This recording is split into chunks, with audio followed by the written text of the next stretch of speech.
Well, good morning. It's good to be in the house of the Lord. Sorry I missed last Sunday. We dealing with some nausea issues, and you didn't want me here, trust me. But thank God we moved our day back. Now instead of doing it Wednesday, Thursday, and Friday, we'll be doing it in the morning. And I'll do 3 hours of chemo, and then we'll bring home the pump, and we'll have that through Wednesday. And then I'll deal with it Thursday, Friday, and Saturday, and hopefully, prayerfully, God will let me come be here Sunday. Thank you, brother. This morning, as God dealt with me this week, I want to share just a little something kind of along the line with Terrell. I think I've known who God was to a certain extent my entire life. I remember my pawpaw reading the Bible to me and Granny when I was little. But I also remember my dad would come home. He was an alcoholic. He worked, but every evening, every weekend, he was a very bitter and mean drunk. And I remember usually starting around Thursday, and I'm talking about when I was little, I started dreading my daddy coming home because I knew what it was going to be. He was going to beat Mama, and then as a little kid, I was going to jump on him, and he was going to throw me across the house, and the fight would be on, and the next day, Mother may have teeth missing or black eyes or broke jaw, whatever, and I would be black and blue because he would turn his anger from her to me. And I didn't know, I knew there was a God. I didn't know who Jesus was. But I remember as a little boy, starting on Thursday night, I used to pray that my daddy be killed before he got home. Because I hated seeing him coming. You know, money and all of that didn't mean anything to me. I just knew what was coming our way, and I started dreading it. I dreaded it. Loved my dad when he was sober, but just didn't see him sober. If he was home, he was drinking. And I remember praying the best a 5, 6, 7-year-old boy could pray. God, just let him have a wreck. Let something happen to him. I'm so tired of watching Mama go through this. And I'm tired of going through it. After several years, nothing really changed. It never changed till, I was 18. 14. And I give up on God. You ever give up on God? I begged, and I begged, and I begged, and I was a good boy. But he kept coming home, and he kept coming home, and he kept coming home. And I remember asking myself a question, does God even know who I am? You know how quiet it is in here? You've asked yourself that question, hadn't you? If you will, let's go to our scriptures in Luke. We're going to read again what Brother Terrell read to us this morning. And I want you to see this in a way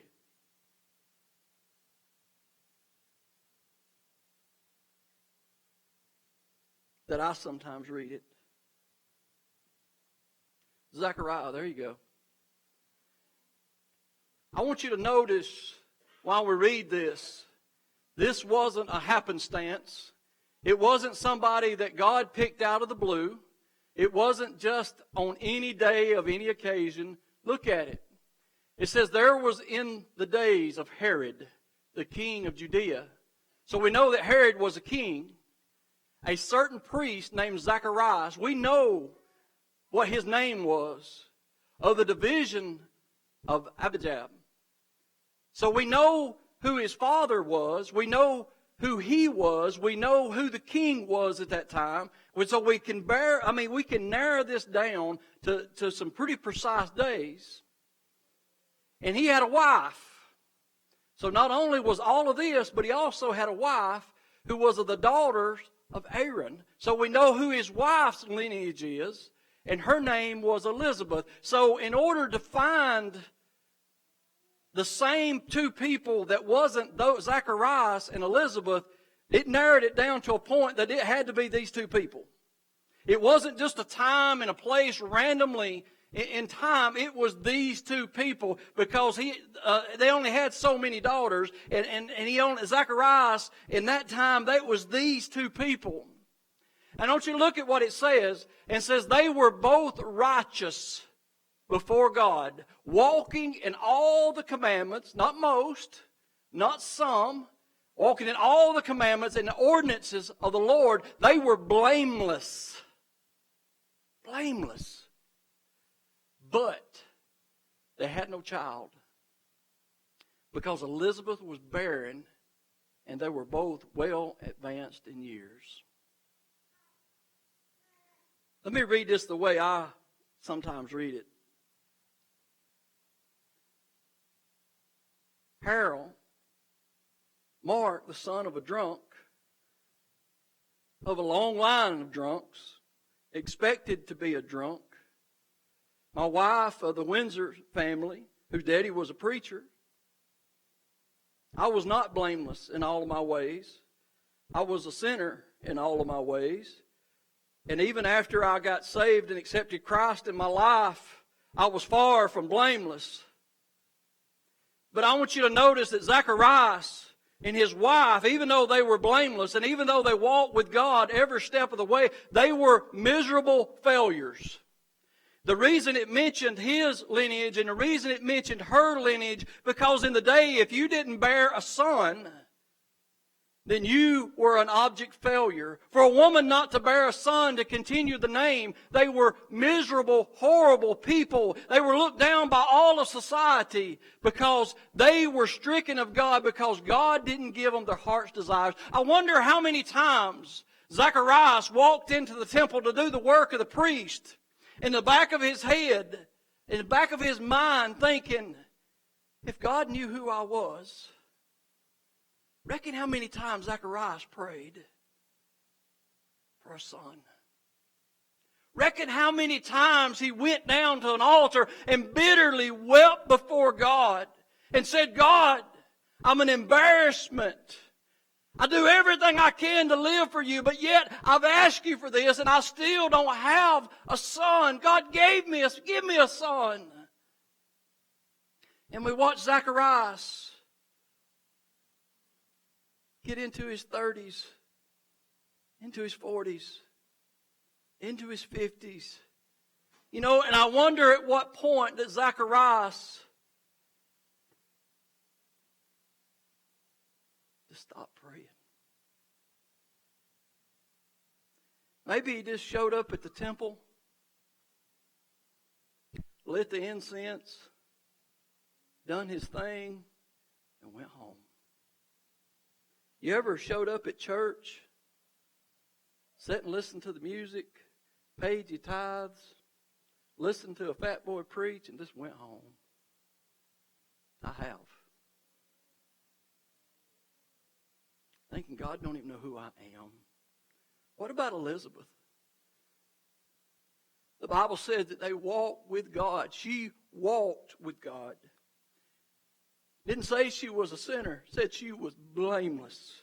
Could you imagine the one thing that makes a woman whole in that day was to bear her son? You know, this goes back to Abraham and his wife not being able to bear him a seed. So here we are now. And when we look at it and she is barren, she can't. And how many nights she cried herself to sleep because she wasn't good enough and God was not answering her prayer. God must not know who she is. If you'll notice,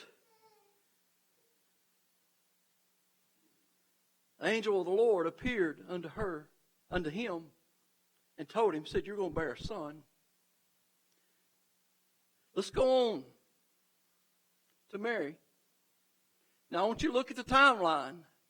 Now in the 6th month, the angel Gabriel was sent by God, not just an angel, but Gabriel was sent by God to a city of Galilee called Nazareth.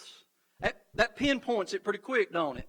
To a virgin who was betrothed, engaged, to a man whose name was Joseph. Don't you notice how it keeps bearing it on down? Of the house of David, and the virgin's name was Mary. So just like in Zacharias and Elizabeth, Mary and Joseph were not just two random people. God knew when they were going to be born. They knew exactly how they were going to grow up. God knew at what age He was going to touch them and talk to them. Everything was planned down to the T, that when Gabriel was sent by God to this woman and talked with her, that she was going to bear about in her body the Son of an Almighty God. All of this was down to patent, down to the very T, down to the very hour of the day. The Bible said to the 6th month, Gabriel went to Mary. Don't you know Mary was this little no-name girl? Nothing special about her whatsoever. She wasn't of any great lineage. Joseph was of the lineage. But here she is, and the angel of the Lord, no telling how many times she prayed for her husband, prayed that she would be faithful to God. How many times she had humbled herself before God. She didn't want a child. She wasn't even married yet. But yet here God shows up, or Gabriel shows up and says, you're going to have a child. And it just ruined probably every expectation she ever had about a beautiful wedding. About maybe father giving her away. Now she's going to look like a harlot. Listen, I don't care what you say. If a teenage girl winds up pregnant in your family and she tells you it's immaculate conception, you're right. And I thought to myself this morning that God knew exactly where Zacharias was, and He knew exactly what his prayer was. He knew what Elizabeth's prayer was, and He knew what Mary's prayer was. She may have had her wedding down to the T with the color of flowers and where it was going to be and the bridesmaids and all of this stuff going on. And all of a sudden, Gabriel appears to her and changes everything. So one didn't happen in Zachariah and Elizabeth's time. It didn't happen when they thought it ought to happen. And in Mary's time, it happened way before she even thought about it happening. And I thought this morning, does God even know who we are?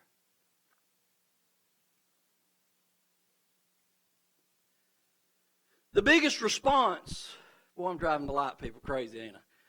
The biggest response I had, there you go. The biggest response I had from the cancer, and y'all get so sick about that, I know it, I'm sorry, but it's consuming my life right now. The biggest response I had was, why you? You're a preacher. You're a man of God. You do good. I know you do good. You pray. You study. You care about people. Why you? And I looked at them and I said, why not me? I thought this morning that church, everybody wanted me to pray for God's healing. And I haven't prayed for God's healing. I prayed for God's will. I thought as Zechariah heard the news that he was going to have a son, all of these years he looked toward his will and his wants and not toward God's will and God's want, even though he was a priest. As Elizabeth looked toward bringing glory to Zechariah, bringing glory to her family and bringing glory and honor to her, being able to deliver a child unto her husband and unto God. She looked to her glory and being able to fulfill her needs. I thought even Mary probably had plans, and I'm saying probably, she was betrothed, I'm guessing, she probably had plans about what her wedding and what her life was going to look like. And she expected God to get on board with her plans, like Zechariah and Elizabeth expected God to get on board with their plans. But I got news for you this morning that God has a will and has a way. And as I went through all this process of praying, Brother Ricky and the whole staff, they anointed me and prayed for me twice. CR prayed for me 5 or 6 times. y'all prayed for me in here, and I'm not taking that light whatsoever, but I've got to understand that God has a will and has a purpose for my life, and I believe He had it from the day I was born. I believe that He had that purpose for me. You say, well, Brother Mark, was cancer part of that purpose? It had to be. God didn't give it to me, but He allowed it to happen to me, because I don't believe I've ever took a breath that God didn't know that I was taking a breath.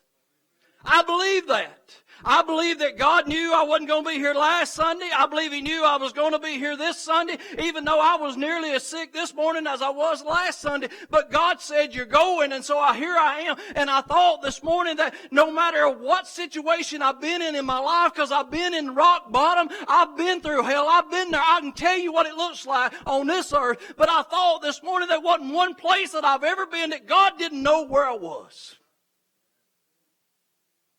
Now, some of the choices I made weren't necessarily God's. And some of the consequences I've had to live through wasn't necessarily God's. Because He gave us this thing called free will. But you got to believe that today, what is this? December the 15th, 2019. In your mind, you're fixing to celebrate Christmas and you're fixing to have a Happy New Year. You may never live to see it. This is the only day we have. God has given us this hour and this day. We assume, and our will is, that we're going to grow old. Nobody's going to suffer in death.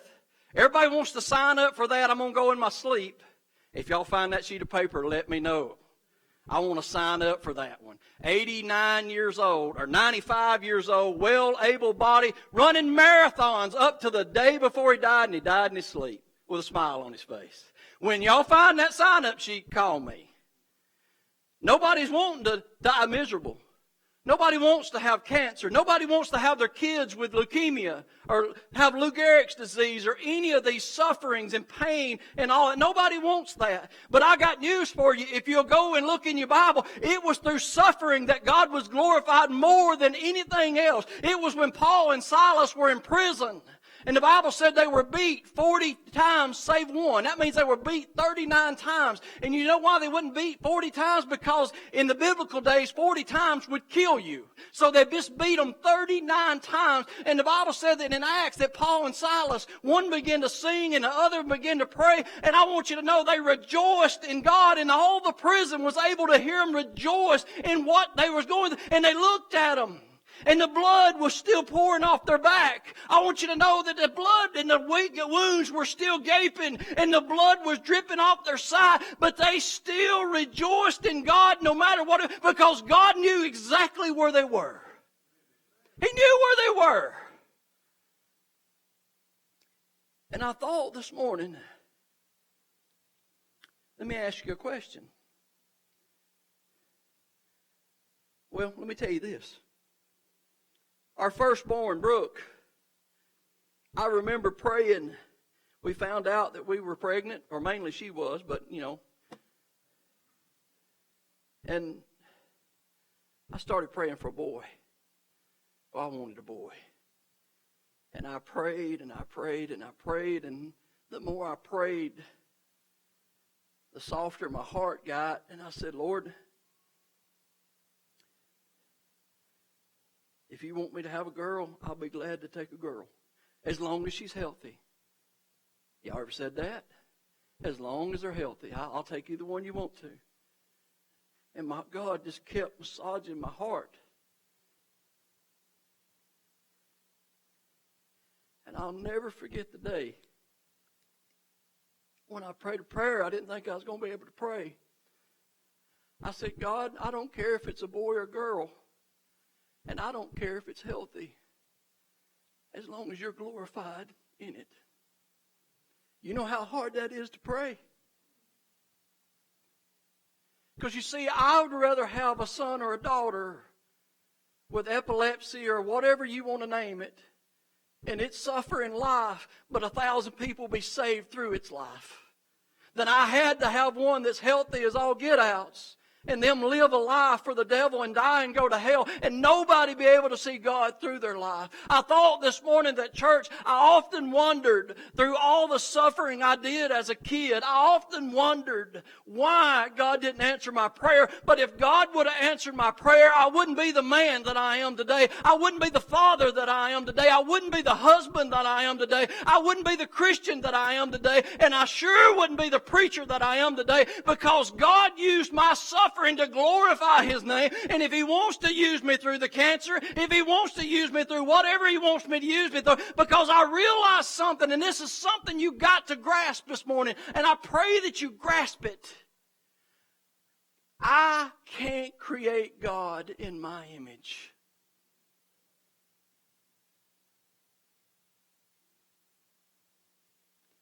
I must let God create me in His image. That's deeper than you can imagine. I pray that God, give me a house. I want a white house on top of a hilltop. Lord, give me a beautiful wife. Give me 4 wonderful, healthy kids. Lord, give me a career and a job. Lord, I want a college education. I want to go to seminary. I want all of my church members to love me. I want to love them. I want this utopia, God. Am I creating Him, or is He creating me? God says, here's what you're going to get. He put me up on the edge of a not so great community. People told me, said, don't go walking around in that community. I walked every street. I've knocked on, I think, nearly every door. And I've told every one of them about the goodness of Christ. And ain't none of them eat me yet. And now, come spring, if I'm still alive, they'll probably do like they did me last year. As they see me walking up the street, they start hollering, "Hey, preacher!" Some of them crazy, some of them high. You just get what you get. But to sit down there and talk with them about the goodness of God, and them tell you, "Preacher, you don't know where I come from." Yes, I do, baby. Because I've lived the same hell that you lived growing up. But God has sustained me and brought me to this point. Does God know who I am? Some of you have lost children in birth. Some of you's on your second or third marriage. Some of you's homeless. Some of you have been terrible children to you in front of your parents. Some of you's made some bad decisions. Some of you are so holy that you passed God several years ago.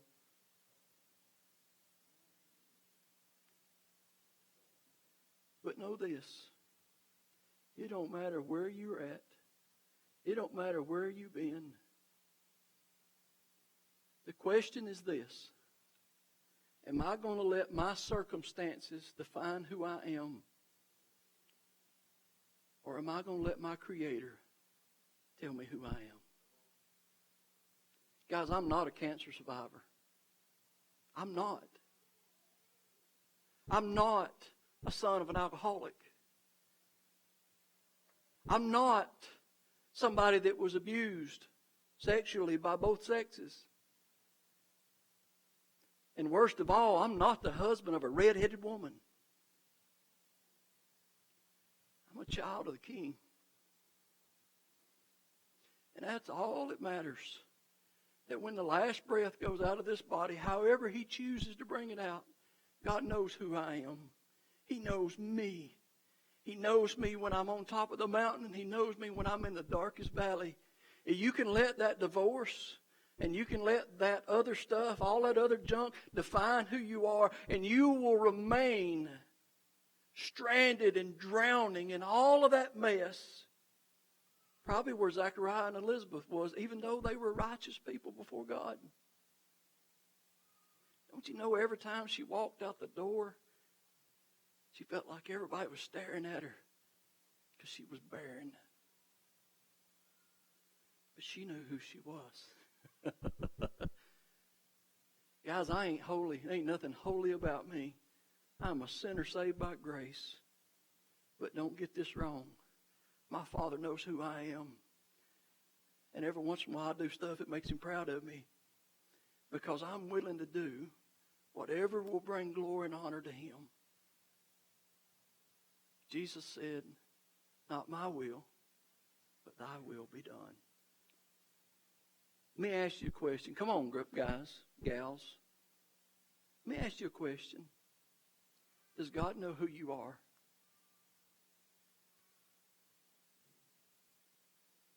Does he know where you're at? Does he know what you need?